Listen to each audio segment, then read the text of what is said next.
Hey everyone, and welcome to Big Red Homestead. I'm Josh, that's Caleb, and today, oh baby, we are reacting to the Nebraska-Iowa disaster and a lot more, breaking down the season, reaction to like the entire season as a whole, what we think about the expectations going in, what we got, 4 straight losses, everything in between. Is gonna be a wild video. And Caleb, how you doing today? You were at the game. I was. My voice might be a little hoarse as I did my part. Yeah, screaming my face off and freezing my toes off. Of course. As you do at a Husker football game. And it was just a blast. I'd say, ignoring the game situation, I'm feeling proud. This is year 7 for Josh and I. And so I think, another year covering the Huskers. We thought we had a chance. We thought we had a chance to finally get a bowl game. Yes, we have never in these 7 seasons, unreal full seasons we've covered for the Huskers, we have never got to talk or do a bowl game episode. What have we done to the children? Are we the curse? You wonder. I mean, I think everybody at every moment questions as a fan, are you the curse of Husker football? Yeah. And, that's ours. I mean, at this point. And I moved to Nebraska in 2001, so I don't know. There's a lot going wrong here. But long story short, true. Obviously you are in a weird place. You're not in your normal location right now. So Caleb's got the kind of janky setup going on right now. He's in Lincoln at family's house. Shout out, recording at the fam's house. Yes. So we're making it work because I'm going to Rome tomorrow. So it's really getting crazy out here. Sir. There's a lot going on. So long story short, Nebraska-Iowa. Somehow we literally joked about it in the predictions video. What if it's 13-10 again? And I literally picked us to lose 13-10 last week. You literally picked it last week. We are literally in some crazy simulation, folks. So game-winning field goal, a literal Has that ever happened? I wonder, has a team ever lost 3 times in one season to the same score? Dude, I need some statistician. With game-winning field goals. All on, on last-second field goals? Or against are we Big just Ten in teams? A dark, twisted hell scape that is just us? So literally help all of us. I think we might be in purgatory. And it's just being a Husker fan. We're in the wrong timeline here as a Husker fan. This is tough. Like, this is not sacred timeline. It's disastrous. So obviously in the game, in the predictions video, we had split the sides. So I did pick Iowa to win. Caleb thought we had a chance. I mean, betting thought we had a chance. Nebraska was favored going into the game. The line switched since we recorded to Nebraska being on the favored. 45-yard line with 40 seconds left to win the game. Yeah. And we lose. Unreal. It's truly unbelievable. With that said, I mean, let's talk about this offense. Obviously, Chubba Purdy, a second start here. And so what are your thoughts on Chubba, this offense? I mean, this was basically a game where the defenses were trying to win, and it was a battle of who had the least horrible offense. So what are your thoughts on this Nebraska offense? Turnovers yet again. I mean, another game with 3+ turnovers. I mean, Marcus Satterfield, he has brought the disease of turnover. I mean, Nebraska's had it already. Let's be honest. We've been bad at turning the ball over already. But yeah, it's just continued. I mean, we had 1 game all season in 12 games where we had 0 turnovers. That's it. I mean, we put our defense in crazy bad spots, and they shined a couple times, specifically Ty Robinson. But like, it's just crazy that we would have this continued problem. I mean, Chubba Purdy literally just tossed the ball. I mean, we could have lost 4. We should have lost 4. I mean, he literally just dropped the football. I mean, he's running the ball way outside of his body. I mean, Billy Kemp ended up on that ball. Who's coaching that? I mean, we've continuously seen this. Well, it's crazy because it's like, I mean, obviously Harburg, like, usually when he runs the ball, he holds it close, and then Purdy's out here just like Chubba. Chubba's just out here spaghetti arming this thing. It's like, what is happening? Like, he's running like he's Michael Vick out there. It's like, dude, you ain't Michael Vick. Like, obviously getting picked off by a D lineman to end the game. Yeah. So, I mean, to be fair, though, he actually threw the ball really well in this game. There were some fantastic throws. There was some wonderful throws and some tight windows. Really well in this game. And the grades backed it up. He ended up with an 83.4 passing grade in this game on 28 attempts, 35 dropbacks. I mean, that's legit. There were some great throws. There were some great throws. With an 82.6% adjusted completion percentage, which adjusts for throwaways and like basically balls into the dirt that are not supposed to be caught. And so like he was managing the game really well. making plays, making throws. And so I get why Satterfield was trusting him with the game at the end there to try to go out and win it. And then he goes blind. I was fine with it too.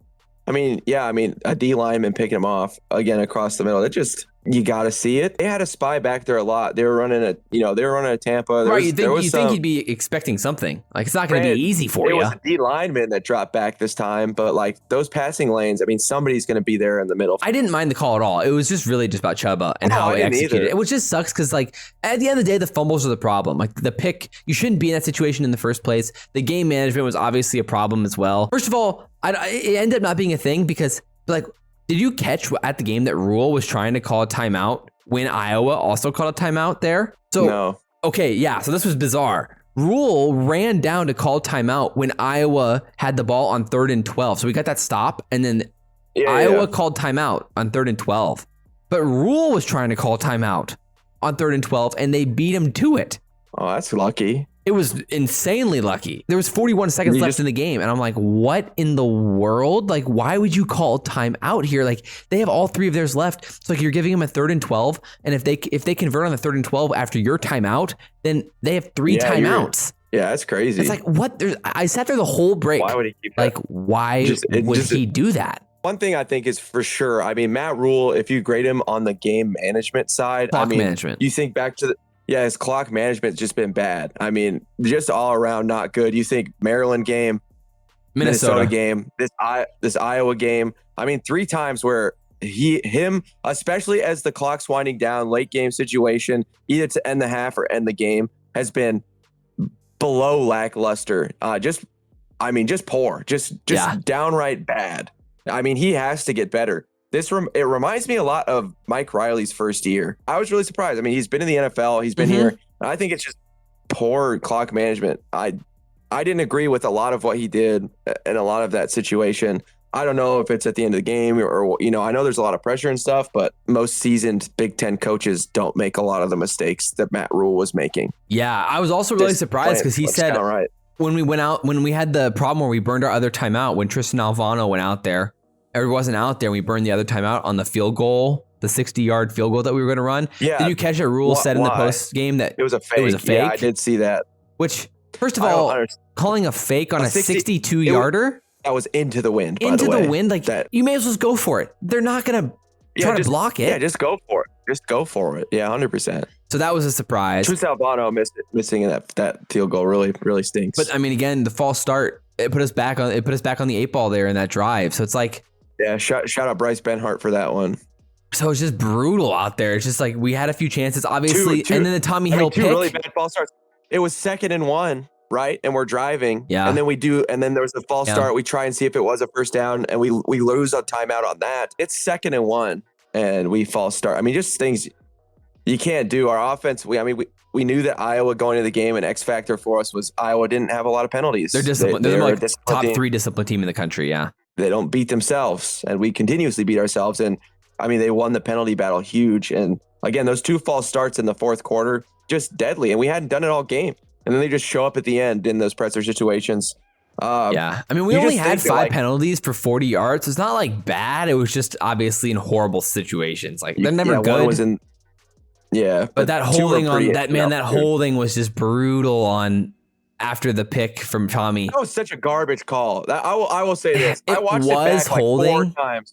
But like, it was inside the jersey. No, it was on the outside. It was on the outside. No, it wasn't. It wasn't. I guarantee you on the outside. No, I watched it like 5 times. I watched it like 20 times on Patreon. I watched it a million times. I watched it 4,000 times. I watched it 10 billion times.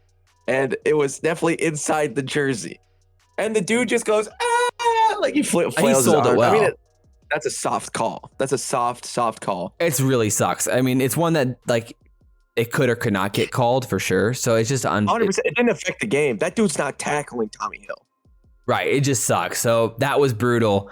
I mean, again, like obviously the offense had plenty of called for holding multiple times in that game. And at the end of the day, though, we got bailed out. I mean, the defense blocked 2 kicks. 2. Oh. And they dropped the touchdown. One man. Those 2 guys played a great game in a lot of ways. Ty and Nash. That just really stuck.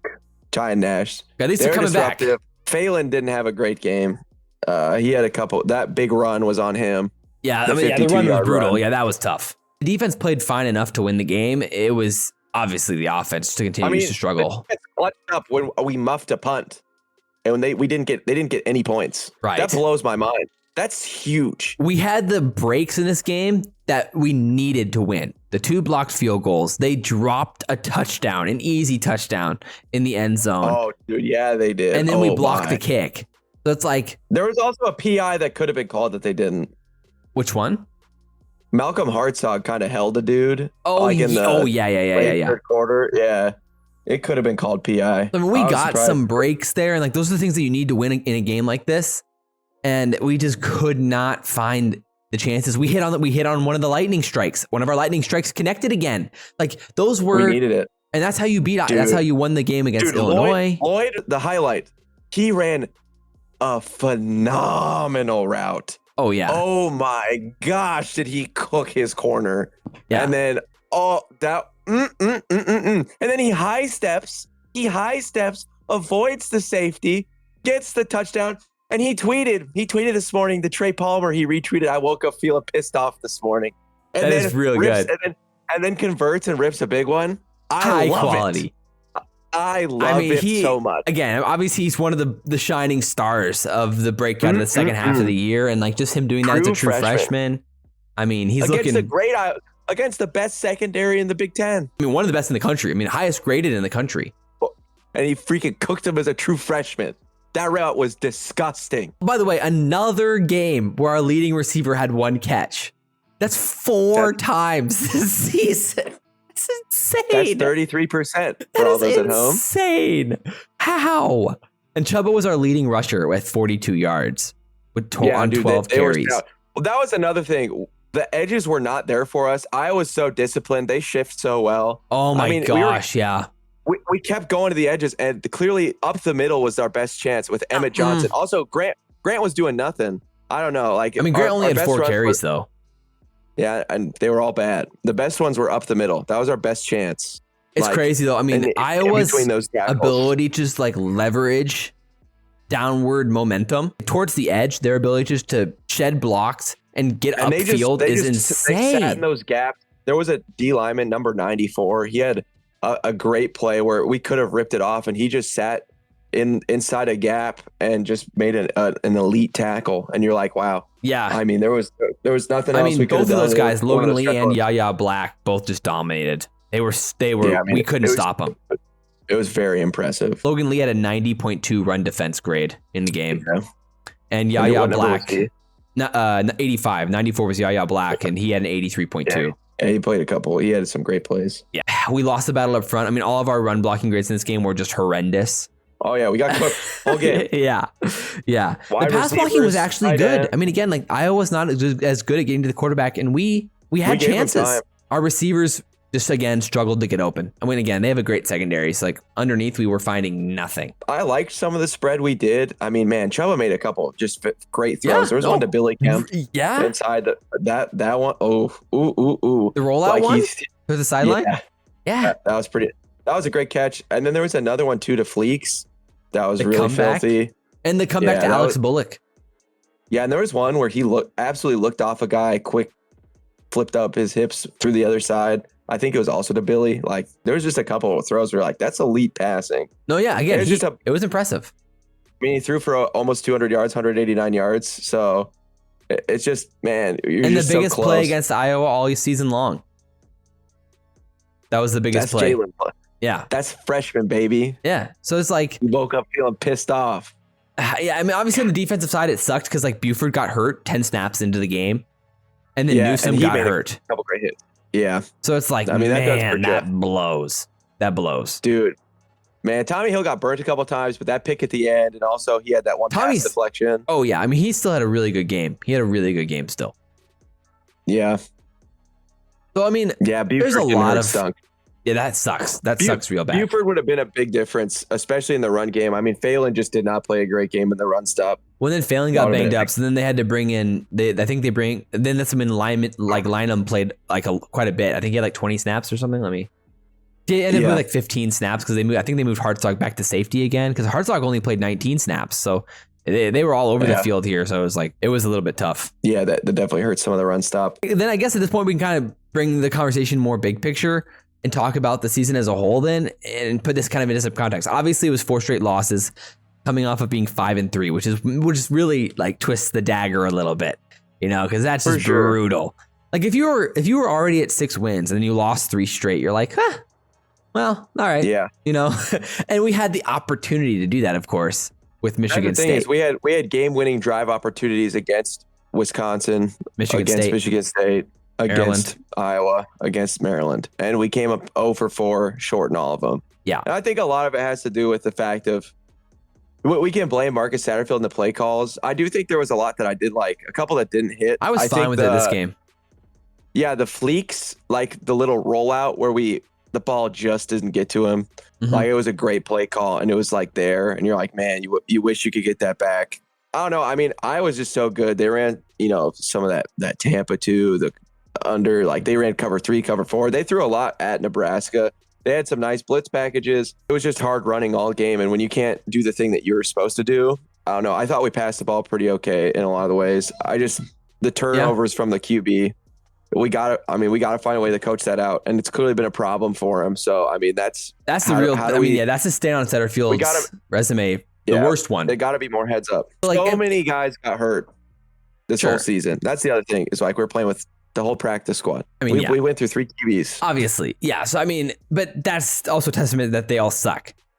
So, I mean, at the end of the day, if you put an average Big Ten quarterback on this team like Luke Altmaier or something, you could end up with 9 wins this season. I mean, there's an easy argument where you could say the Minnesota game goes your way, Michigan State, Maryland, and Iowa all go your way if you have a decent quarterback. I mean, I think our wide receivers started to trend in the right direction. I think there was a lot of growing pain once Marcus Washington went out for the year. Oh, yeah. And everybody else. And the freshmen really had to take a lot of reps to get better. I mean, we saw Jalen Lloyd and Malachi emerge. The problem is they needed more time. And I don't think, and there was no room for transition because we saw them kind of build as the season went on, especially with, Lloyd and those long bombs the season on. I think Malachi as well. I think there's also just a physicality factor. It hurt the run game. Yeah, it hurt the run game and them having to block all the time. Malachi and Jalen had to learn through that. And so I don't think that there was guys open. And then Billy Kemp being back for the season was another great target that really helped. And he was hobbled halfway in and out. I mean, every game the last 4 weeks. Every game that he was in back. Yeah, he's just been in and out. He's just been battling through injuries. Like that was really helpful. I mean, Fedoni had the connection with Heinrich, but then once Heinrich was out, fizzled. That same connection kind of fizzled. So, I think we're just kind of going through it, through the growing pains of a lot of freshman guys. I mean, Emmett, we needed him, and like he emerged as the season went on. But like a lot of these young guys, I mean, the fact is you can see the program building with a lot of the young defensive players looked like the best players. The young offensive players looked like the best players. And that's just, you're not going to win a lot of games with those young guys yet, especially when you got your veteran dudes are dudes that have lost. I mean, these 6-year seniors have never seen a bowl game. This matches the most amount of wins that they had seen as a 6th-year player. Unreal. As at Frost's first year. So like that's just the growing pains we're in. We have a team that all these 6-year seniors that are on the team never seen 6 wins. And that's not to say that some of them didn't play well enough to be winners. Yeah, I mean, their careers has been tough. Line. Side note, Jalen Lloyd on the season, he finished the season averaging 34 yards per reception. Yeah, that's hot. Malachi he was only like had 5. He had 5 receptions for 171 yards. That is hilarious. Malachi had 6 for 120, so he was at 20. Tyler Lockett. He's a Tyler Lockett reincarnation. Deshaun Jackson, man. Yeah, baby. Yeah, it's crazy out here. And you take a step back. I mean, it does feel like, and I think I mentioned this going into the Michigan. No, I said that I think this team may have hit its ceiling. I think I said that after the Michigan State game. It felt like we did. Obviously we played better teams in these last 3 games, and that obviously also comes into play. I think we did improve. The problem is that the competition stepped up so high. Right. And the only problem was like the game I wish we could get back out of all these. It's the Michigan State game away. Yeah. We laid a dud. The defense played its worst game of the season, and you just can't. Like, we kind of took a nap. I mean, I know that we allowed 20 points against a Michigan State team that wasn't scoring that much, and we just couldn't allow that. We allowed too many yards. Just they killed us. Like, we didn't wake up and go ready for that game, especially when your offense scores 17, which is like the most we scored in November, probably. I mean, you gotta be able to find a way to finish at that. We scored 17 against Wisconsin as well. Oh, that's true too. Our max. Yeah. This is the third year out of 3 of the last 5 years we've lost on an Iowa walk-off, kickoff, field goal to win the game. 2018, 2019, and 2023 were all walk-off kick wins for Iowa. I mean, that's just crazy. I mean, this series is always very close. It hit the under. And it did. Of course it hit the under, baby. We totally that. Over 80% of the money was on the over. That's pretty wild. That's insane. Well, that's dumb. Yeah, you watched. It was the lowest under in football history, in college football history. Yeah, and it was a guaranteed lock, dude. It had to be 18 for me to feel comfortable to bet the over. Jeez, you'd be crazy. We told you. We said the under, baby. We knew that was going to be that case. Yeah, I mean, on the season as a whole, when you look at it, you know, we came in with the expectation of 6 wins was the marker. I mean, we both predicted 6-6. Neither of us were that confident in 6-6 when we predicted it. I mean, both of us were heavily considering 5-7, without a doubt. When you think we look back on this season, do you think Husker fans in 2 or 3 years are going to see this as a building block, or see it as an extreme disappointment? Or maybe you could even say, looking back on it in like 3 or 4 months, as we kind of put it in the rear view. When you put it into comparison of his other first seasons at his last program, so you take into account the team that he was inheriting, and you take into account all these factors. Yeah, I mean, it's a improvement on Frost. Frost went 4-8. Mike Riley went 5-7, then 6-7 because they snuck in the bowl game. Obviously, with Frost, you know, we started off 0-6, so it's a completely different narrative or path that we got to a comparable record. 5-7, 4-8. Losing the last 4 in November obviously stinks. Well, we beat Minnesota, Bethune-Cookman, and then Illinois and Michigan State. Yeah, Illinois on the road was the biggest win of the year. For sure. At a night game. But then the dominant win against Purdue was nice. And then Northwestern, the win's looking, quite respectable at this point. No, it's a solid win. I mean, all those teams, we're going to finish 6th in the Big Ten West, which really stinks. Yeah. So what do you think? Are we going to look back on this season as a success, a building block? I think you're always going to look at, I think if we didn't go 6-6, I think this season was kind of a failure. I mean, I think the whole coaching staff knew that's a number you want to get to. You want to get to a bowl game. Right. You want to feel like you've really improved from the last coaching staff, do something that they didn't do. I don't think it was a failure into player development, but I think it was a failure in results. I mean, the defense was so dang good. I mean, that's a success because we haven't had that. That alone's a success. We haven't had any sort of team that we had a side that was an advantage each game, and we have for the first time since Bo Pelini. I mean, you could say one of Mike Riley's kind of high octane offenses wasn't bad. That 9-4 year, but that'd be the only other time you could argue it. So that's definitely a success. I mean, the offense being abysmal, it just stinks. You know, I think it looks at a failure of you got the wrong portal guy. You got Jeff Sims, right? And there was much better QBs. We failed the portal. Josh and I had said that going into the season, though. We felt like, Casey. Oh, that was actually a hot take when that came out. We gave the portal kind of like a C or a C+, I think. And that was kind of a hot take. I said, I didn't think that Sims was an improvement over Casey. And I thought at best it was a wash. And here we are with that being the case. And it wasn't even a wash. It was definitely a loss. I mean, if you take his worst form at Georgia Tech, we got worse than his worst form at Georgia Tech. That's how that's how shockingly bad Jeff Sims was this year.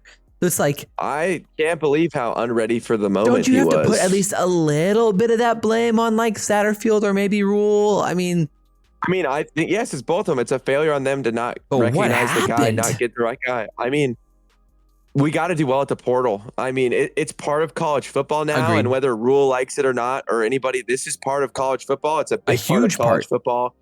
It's a giant. It's the way it is. The one impressive thing with Matt Rhule is we played so many players this year. So many guys got to see the field. Right. They tried out so many players. I think that was a great job on the coaching staff of they clearly identified talent. They got their guys in situations. They gave everybody an opportunity. It felt like they gave everybody an opportunity to see the field and have a chance to shine. And I think that's great on helping guys not go to the transfer portal. And I think on that end, we did phenomenal. But I think on this end, like, you got to recruit the portal better. I mean, there will be gems to be had. We've seen it. We've seen it in other Big Ten.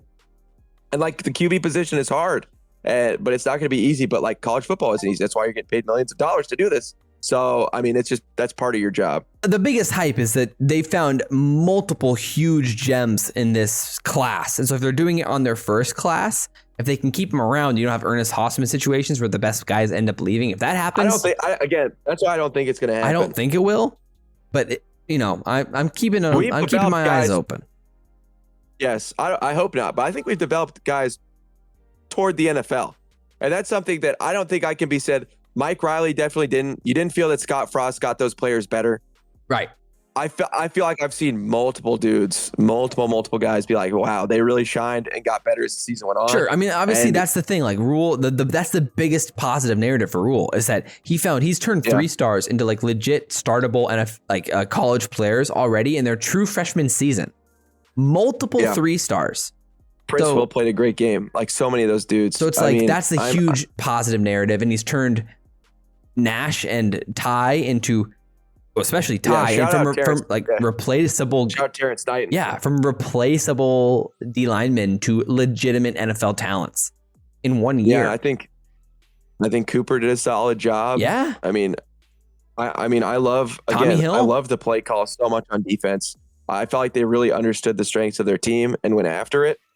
And I just can't wait to get even more athletes in there. I think we are. I think this recruiting, I'm more excited to watch the recruiting window for us. And I think a lot of other teams are. We've seen it this year is we've offered dudes and bigger schools have paid attention because they know Matt Rhule and the staff, they identify talent. And we've seen other teams go after hard the guys that we've now recruited because guess what? We're doing the dirty work for those other teams of, they can see talent. And we've seen this with Ohio State and other big schools. They've been coming after it. And you can tell it's because we can recruit. This coaching staff knows what they're doing. So if that's one green light checkbox for this team is Matt Rhule. They can identify and assist talent. I mean, Jalen Lloyd, who scored again on one of the best secondaries in the whole country, didn't have a D1 offer. And that was one of Matt Rhule's first. I mean, obviously, we're going to talk a lot more about all of this in the upcoming few weeks. I mean, we have the Corny Awards to do. We're going to do a grading Matt Rhule video. We're going to talk about where we were right and where we were wrong on the season. We got to shout out